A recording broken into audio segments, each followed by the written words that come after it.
Good afternoon sir. Good welcome afternoon. To 50th anniversary of FMTCCI। मैं चाहूंगा कि आप 50वीं वर्षगांठ पे फेडरेशन के बारे में कुछ शब्द बोलने और अपने आप को इंट्रोड्यूस करें प्लीज। मैं अखिलेश राठी हूँ, जॉइंट प्रेसिडेंट हूँ फेडरेशन का।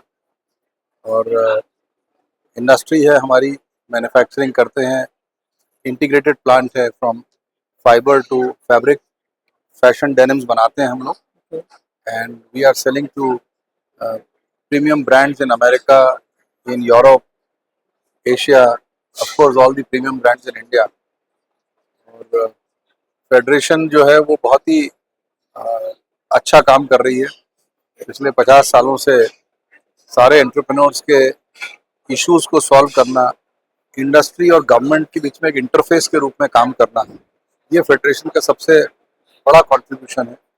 और पिछले कई दशकों में अलग समस्याओं को सरकार के साथ उठा के, सरकार से सहयोग लेकर, सरकार के सपोर्ट से इंडस्ट्री को आगे बढ़ाना, यही फेडरेशन का उद्देश्य रहा है। और फेडरेशन उसमें बहुत सफल रही है। सभी लोगों का सहयोग रहा है फेडरेशन के अंदर। हमारे पैट्रन गिरीश अग्रवाल जी हों या अध्यक्ष जो वर्तमान है या पूर्व में रहे, सभी लोगों ने विशेष योगदान दिया। सर मैं कुछ क्वेश्चंस पूछना चाहूंगा कि आपकी इंडस्ट्री से रिलेटेड कि अभी किस टाइप के प्रॉब्लम्स आप फेस करते हैं फैब्रिक इंडस्ट्री में और मैन्युफैक्चरिंग में। देखिए, जहाँ तक प्रॉब्लम्स का सवाल है तो इंडस्ट्री में प्रॉब्लम्स नहीं कहूँगा, मैं कहूँगा चैलेंजेस आते हैं। राइट। तो उन चैलेंजेस को सॉल्व करना है, शायद उसी का नाम एंटरप्रेन्योरशिप है। राइट। जो आपका एंटरप्रेन्योर्स प्लेटफॉर्म है वो भी शायद यही कर रहा है कि जो इंडस्ट्री में या नए लोग जो व्यापार में आना चाहते हैं उनके चैलेंजेस को सॉल्व करना। राइट। एपिक जो है वो यही काम करता है। Platform from ideation to creation. From ideation to creation. Right. So you are giving an entrepreneur a platform from ideation to creation. Right. So it means from end to end solution. Now, how this epic platform can integrate with industries? Right. It can either be on the supply side or on the demand side. Right, sir. There can be only two angles. It could be on the side of purchases, on the sales, on engineering, on services. So it can be a very large integrated opportunity for the benefit of the entrepreneurs as well as for the benefit of industry. Right, sir. Like for That's example, what, sir, we have integrated in Epic. So Right. Epic itself is an ecosystem जहाँ हमने not just buy side, sell side या फिर service side के, but और भी बहुत सारी services integrate की हुई हैं। फेडेक्सपो में इसका लॉन्च हुआ था और प्लेटफॉर्म का लॉन्च आज है। तो डेफिनेटली सर मैं चाहूँगा कि अगर फ्यूचर में कोई भी ऐसे प्रॉब्लम्स होते हैं जो इंडस्ट्री से रिलेट कर पाते हैं तो एंटरप्रेन्योर्स डायरेक्टली उनसे कनेक्ट करें और अपने सॉल्यूशंस को डिप्लॉय कर सकें। मैं कहूँगा कि इसमें ऐसा मत सोचिए कि प्रॉब्लम्स होते हैं तो सॉल्व कर सकें। आप सोचिए अपॉर्चुनिटीज क्या है और उन अपॉर्चुनिटीज को जो है वो ग्रोथ का इंजन बना सके, उस लाइन पे काम करें तो एंटरप्रेन्योर्स प्लेटफॉर्म डेफिनेटली कंट्रीब्यूट करेगा to the growth of entrepreneurship. Right sir. Sir अभी किस टाइप के सॉल्यूशन, जैसे लेट सपोज कि आपको कोई भी अगर मैन्युफैक्चरिंग में चैलेंजेस होते हैं तो आप उनके सॉल्यूशंस कैसे सीख करते हैं या फिर अभी क्या करेंटली सॉल्यूशंस आप यूज कर रहे हैं चैलेंजेस के लिए। देखिए, challenges every day there is a new type of challenge. There is no standard formula कि ये challenge होगा तो ये करेंगे। Right. So I would say that this is integration for mutual growth. Right, अगर मान लीजिए मुझे भी कोई अच्छे consultants मिलते हैं for my work, for engineering, for repairs, for maintenance, for housekeeping, it can be smallest work also, or for supply side.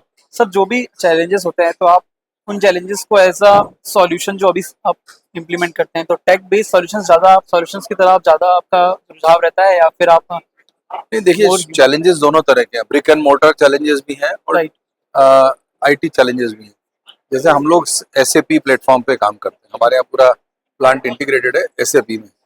तो एसएपी से majority commercial issues, software issues solve होते हैं, लेकिन मेजर अपॉर्चुनिटी मुझे लगता है कि इस एसएपी का integration with other modules other than the routine business modules. Okay. उसके अलावा कई मॉड्यूल एसएपी के बहुत महंगे हैं, तो आप स्टैंड अलोन मॉड्यूल्स को उससे इंटीग्रेट कर सकते हैं। So that can be an opportunity on the. फिर there is lot of opportunity because labour is becoming expensive and availability is scarce every day. So there can be lot of solution related to automation. Automation एक बहुत बड़ी opportunity है उस automation के लिए whether it is related to material flow, related to liquid flow, related to man power, related to watch points, ऐसी बहुत सारी टेक्नोलॉजीज हैं जो कि मैन पावर की रिडक्शन कर सकती हैं या फर्दर ग्रोथ इन कैपेसिटी में एडिशनल मैन पावर कम लगेगी। बिकॉज आजकल चैलेंज जैसे अपन सुनते हैं एम्प्लॉयमेंट अवेलेबल नहीं है, it is wrong, employees available नहीं है। एम्प्लॉयज अवेलेबिलिटी भी काफी और बड़ा हम issue लोग उसमें इवन एक स्किल प्रोग्राम चलाते हैं पूरा, जिसमें हमारे पास स्किल सेंटर है। है। ओके, और हमारे यहाँ नहीं, सभी बड़ी इंडस्ट्री में स्किल सेंटर है और हमेशा 100 ट्रेनी 200 ट्रेनी रखना पड़ते हैं to keep filling up the gap, क्योंकि लगातार एट्रिशन बहुत हाई है, specially in our sector, textile sector. Sir future में अगर एपिक कोई ऐसा प्लेटफॉर्म लेके आता है या फिर ऐसे कोई सर्विसेज लेके आता है तो डेफिनेटली हम आपको रीच आउट करेंगे for the collaboration. You are most welcome and you will be welcomed by majority of the industries, क्योंकि ये सभी को चैलेंज है। Thank you sir. तो वर्कर स्किलिंग के लिए अगर आप कुछ काम करें, अगर आप इवन स्किल सेंटर खोलें, जी, क्योंकि सबसे बड़ा चैलेंज ये है कि लोग एजुकेटेड हैं पर एम्प्लॉयबल नहीं है। एम्प्लॉयबल नहीं, राइट सर। तो employability creation I think is a very very important factor. तो उस पर भी अगर आप काम करें और उसके अलावा आप मिलते रहें, बात करते रहेंगे, जो अपॉर्चुनिटी होगी उसको अपन mutually, it is not in the interest of entrepreneur who are wanting to be entrepreneur now, it is equally in the interest of larger industries or medium industries or small industries. So it is Okay, a win-win for all. Okay sir, Thank you. Thank you sir.